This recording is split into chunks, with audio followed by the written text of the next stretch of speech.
राम राम मंडळी, कलम 302 विलॉग या आपल्या मराठी चॅनलमध्ये आपलं स्वागत आहे.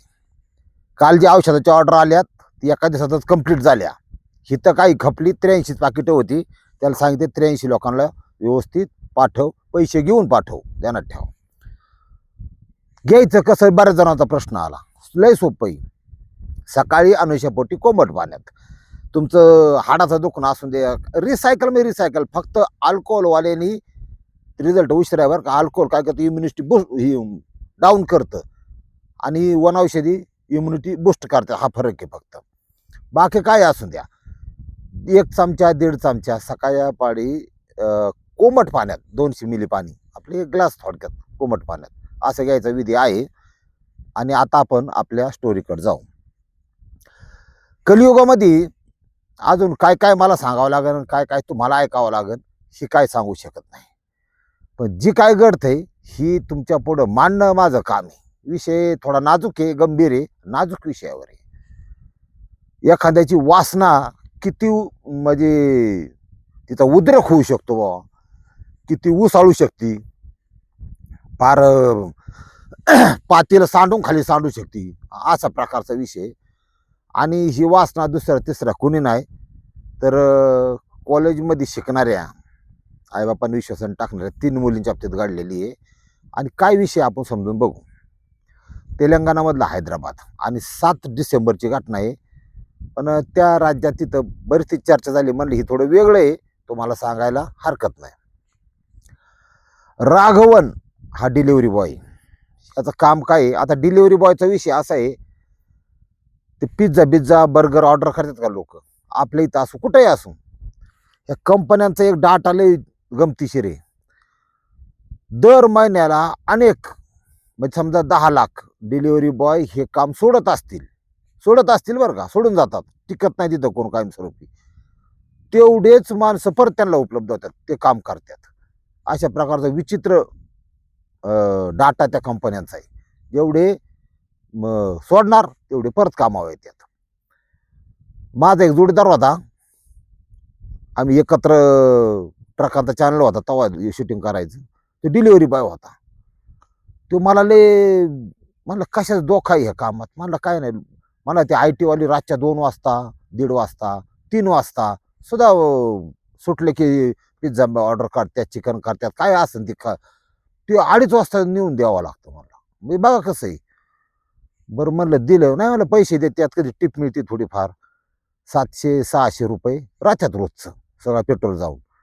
आणि म्हणलं गाडी, मला मोटरसायकल आपली, त्यात ती डिलक्स तर लई फेमस डिलिव्हरी बॉयसाठी, चलू द्या.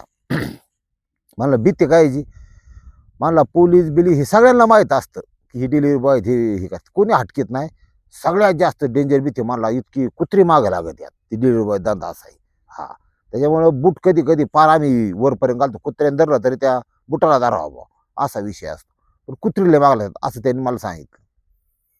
हा जो राघवने हा डिलिव्हरी बॉयचा धंदा करीत होता, व्यवसाय करीत होता, त्या कंपनीत काम करीत होता. आणि त्यांनी असं डोकं लावलं, परिस्थिती गरीब, मला 500-600 तर रोजचं राहतातच. आपलं काय टमाटर बटाटे घ्यायचं, ते खायचं, कमीत कमी आपला खर्च भागवायचा.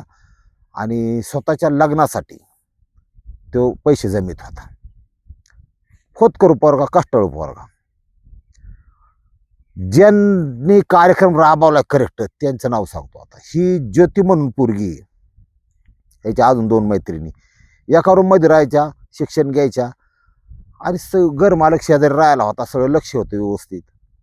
यांनी असं ठरवलं तिघींनी, इतक्या म्हणजे एक विचारी होत्या त्या की तिघी एक बियर तिघीत प्यायच्या. म्हणजे असं विचार जुळलेलं विचार होतं.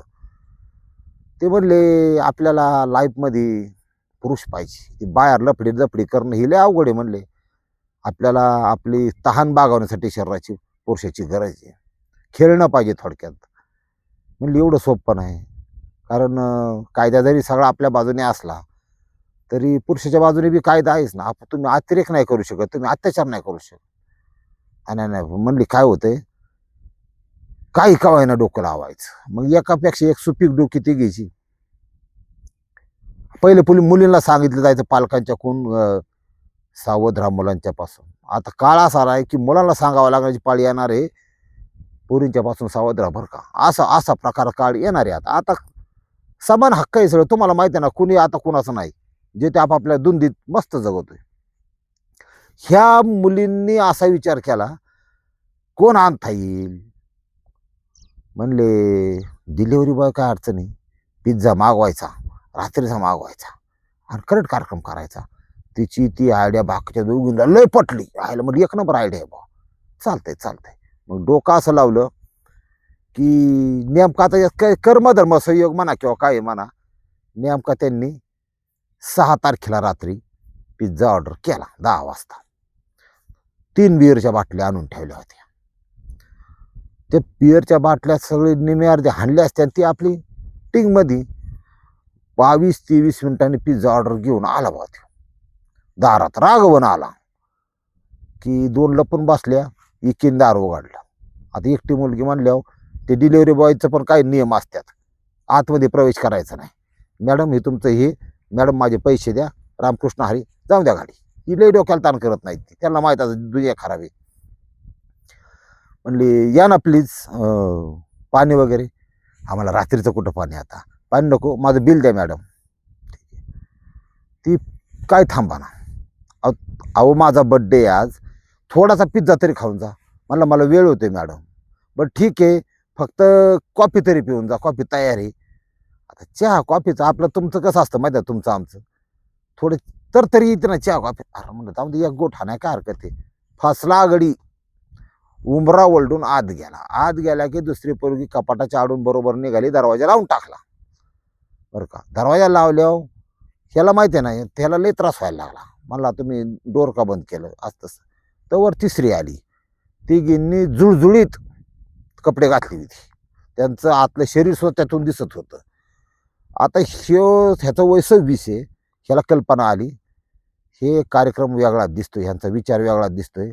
म्हणले बघा तुम्ही काय अति करू नका, त्या द्यायचं द्या, नाही तर मला जाऊन द्या. मी काय अशातला नाही. मग मी गरीब माणूस आहे आणि 500-600 रुपये रोजचे कमावतो. त्यातल्या एकीने ह्या ज्योतीने त्याला 3000 रुपये दिले. म्हणले आमचा बाप राबतो, भरपूर कष्ट करतो. हा, त्याचे जेव्हा आम्ही इकडं मजा मारतो, तुला 3000 दर, पण तुला फक्त आमच्याबरोबर डान्स करायचा आहे. ते बाकी काय म्हणलं नाही, डान्स कर. आधी म्हणायचं नसतं काय, ती टायमाला करायचं असतं. असंही डान्स करायचं. हे मला जा 5-10 मिनिटं 3000 म्हणलं. ह्यो गडी पागाळला. झाली सुरुवात डान्सला. माझं असं मत होतं, नियती संकेत देते. ज्या वेळेस तिने दरवाजा लावला त्यावेळेस नियतीचा संकेत होता आणि तो क्लिक झाला पाहिजे फाटकुनी, की आपल्याला इथून धोका आहे. तिघी जरी अशा हिंजाडू काढले असते ना बाजूला, टाका वडू टाकायच्या बाजूला, पाटकून दरवाजा उघडायचा आणि बाहेर निघायचं. किंवा मग स्वतःकडे मोबाईल असतो, मोबाईलचा व्हिडिओ चालू करायचा. बघा व्हिडिओ चालू आहे, पुरावा असतो तो, मला जाऊन द्या. अशा प्रकारे त्यांनी बाहेर निघायला पाहिजे होतं. नाही निघाला. बसला ना तिकडे डोंगर हलवीत डान्स करीत त्यांच्याबरोबर. डान्स करता करता लगेच ऑफर, आम्हाला एकीला तृप्त कर. आता ही गड्याचं बी थोडं असं असतंच बरं का. म्हणजे कसं असतं की चालवून आले तर कायला सोडायचं बुवा, नाही का. त्याने सुरुवात केली की बाकी 2 बी मोकळ्याच, तिन्हीला संगच. त्यांचा वैयक्तिक विषय, त्याबद्दल आपलं काय होतं ते सगळे संज्ञा नाही ध्यानात ठेवा. पण ह्याच्यात क्राईम आणि गुन्हा कुठं लपलाय आणि कसा करेक्ट कार्यक्रम होतो माणसाचा, ही मला सांगायची या माध्यमातून. सगळं झाल्यानंतर दारूची त्या अल्कोहोलची नशा ह्यानी बी थोडी घेतली.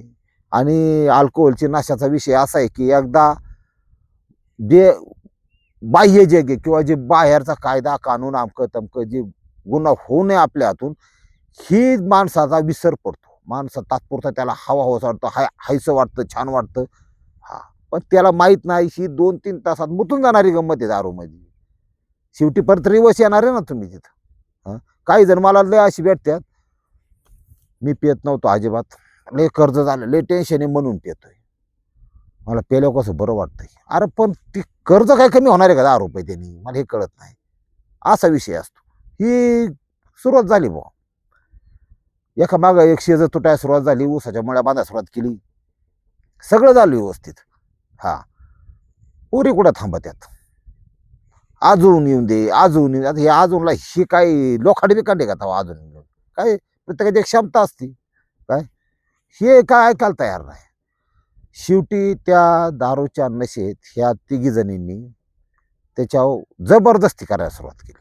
बघा, त्याला लॉकआउट केला. लॉकआउट म्हणजे त्याला लॉकआउट हा वेगळा प्रकार असतो. म्हणजे थोडक्यात हात आणि पाय बांधणे.